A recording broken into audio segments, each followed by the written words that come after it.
The rookie nurse had only been on the night shift for 3 weeks when the gurney burst through the emergency room doors, wheels rattling like gunfire, leaving streaks of rainwater and blood across the sterile white floor. The man on it looked less like a patient and more like a battlefield dragged into the hospital, broad shoulders wrapped in torn tactical fabric, dog tags clinking against a chest that barely rose, skin pale beneath streaks of dirt and crimson. The paramedic shouted something about a training accident, about a collapsed lung and internal bleeding, about how they were losing him. But all she could hear was the slow, uneven beep of the monitor and the thunder of her own heartbeat.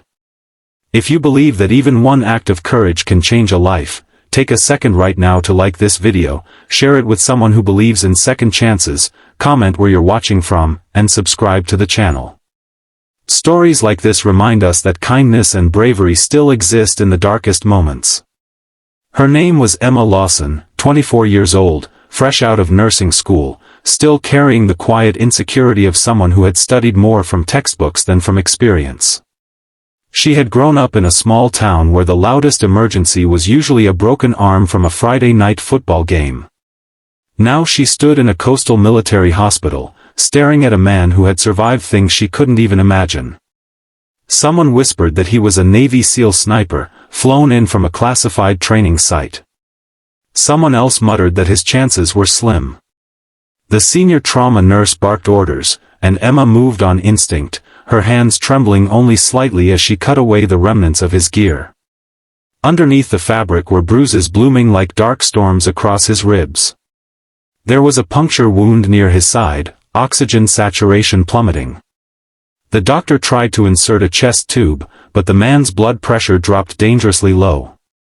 For a second, everything seemed to slow, the room shrinking to the fragile line dancing on the monitor. Emma didn't think about rank or reputation.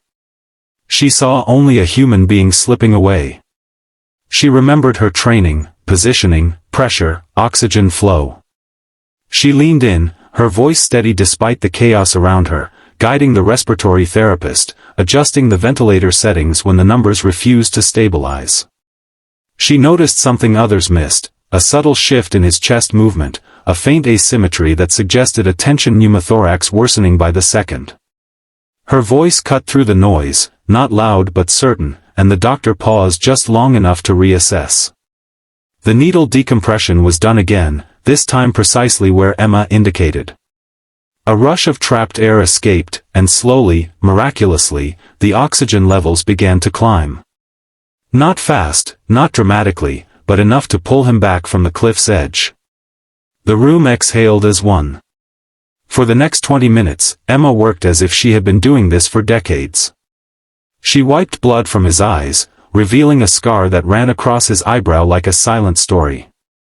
She held pressure on the wound while fluids and medication coursed into his veins. She whispered steady reassurances even though he was unconscious, because somewhere deep inside she believed people could hear you when they were fighting to stay alive. The doctors eventually stabilized him enough for emergency surgery. As they wheeled him away, Emma stood frozen, her gloves stained red, her pulse finally slowing. She felt the delayed wave of fear crash over her. What if she had been wrong? What if she had hesitated? She was just a rookie. She wasn't supposed to make life or death calls over seasoned physicians. But she had. 30 minutes later, the hospital windows began to rattle.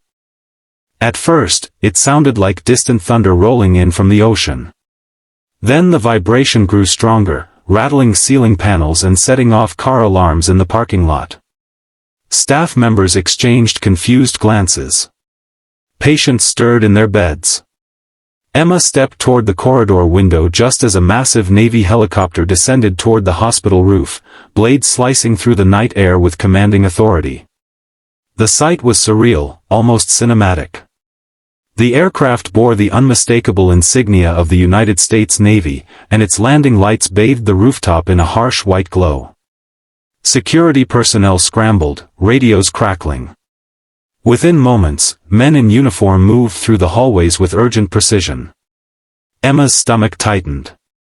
Had something gone wrong in surgery? Was he more important than anyone had realized?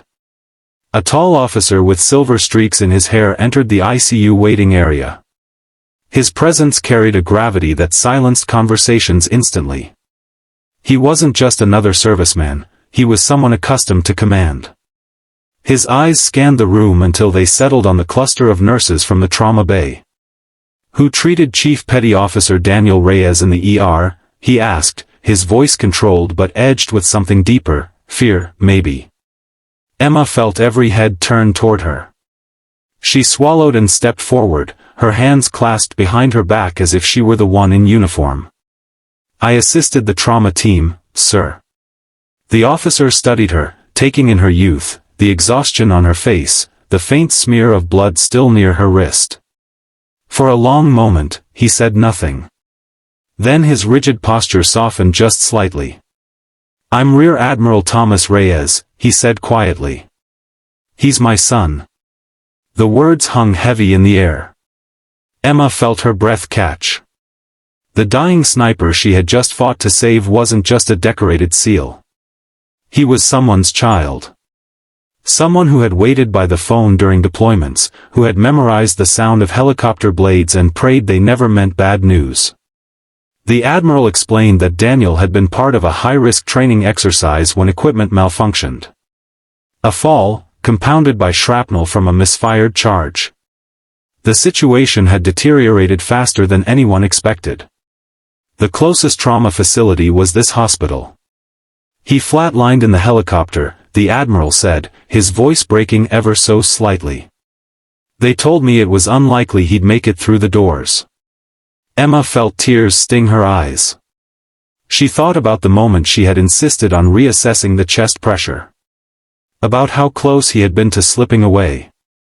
The surgery lasted hours. The helicopter remained on the roof, its crew waiting. The hospital buzzed with tension, whispers echoing through corridors.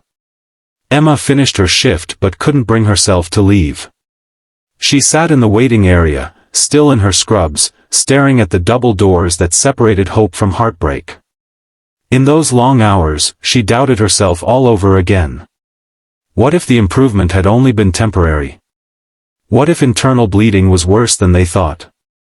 She replayed every second in her mind, searching for mistakes. Just before dawn, the surgeon emerged, mask lowered, exhaustion etched across his face. The Admiral stood so quickly his chair scraped loudly against the floor. "He's stable," the surgeon said. "It's going to be a long recovery. But he's alive." The Admiral closed his eyes, relief washing over him like a wave breaking after a storm. He turned, scanning the room until he found Emma again. This time, there was no mistaking the gratitude in his gaze. "You gave my son a fighting chance," he told her, his voice thick with emotion. "The team in the helicopter said he wouldn't have survived another 5 minutes without intervention." Emma shook her head instinctively. She hadn't done it alone. It had been a team effort. But deep down, she knew there had been a moment when she chose to speak up instead of staying silent. Over the next few days, Daniel Reyes remained in the ICU. Emma checked on him whenever her shift allowed. His face looked different without the grime and blood, younger somehow, though the scars told stories of distant deserts and silent rooftops. Machines breathed and beeped around him, but the steady rhythm was no longer fragile. On the 4th day, he opened his eyes. The room was quiet except for the soft hum of monitors. Emma happened to be adjusting his fore when his fingers twitched. She leaned closer, heart pounding, and saw his eyelids flutter open. His gaze was unfocused at first, then slowly sharpened. Confusion flickered across his face, followed by pain, then awareness. He tried to move, but weakness held him in place. Emma gently pressed a hand to his shoulder, encouraging him to stay still. She explained where he was, what had happened, her voice calm and reassuring. When the Admiral arrived later that morning and saw his son conscious, the hardened officer broke down without shame. The reunion was quiet, filled with tears and whispered gratitude. Emma stepped back, giving them space, but Daniel's eyes followed her as if searching for something. Later, when he was stronger, the Admiral told him about the rookie nurse who had refused to let him slip away. Daniel listened, his expression thoughtful. He asked to meet her properly. Emma felt nervous walking into his room that afternoon. Without the chaos of the trauma bay, he seemed less like a legend and more like a man, tired, scarred, but very much alive. He thanked her in a voice still rough from the ventilator. He told her he didn't remember much, just a sensation of falling into darkness and then a strange pull, like someone refusing to let go. Emma smiled softly, brushing off the hero talk. She told him she had simply done her job. But Daniel shook his head slightly, wincing from the effort. In my line of work, he said quietly, hesitation costs lives. You didn't hesitate. Weeks passed. Daniel's recovery was slow but steady. Physical therapy sessions replaced ventilators. Laughter gradually replaced the heavy silence of the ICU. The helicopter eventually left the rooftop, but its memory lingered in hospital lore. Staff would whisper about the night the Navy came down from the sky for one of their own. For Emma, something inside had shifted.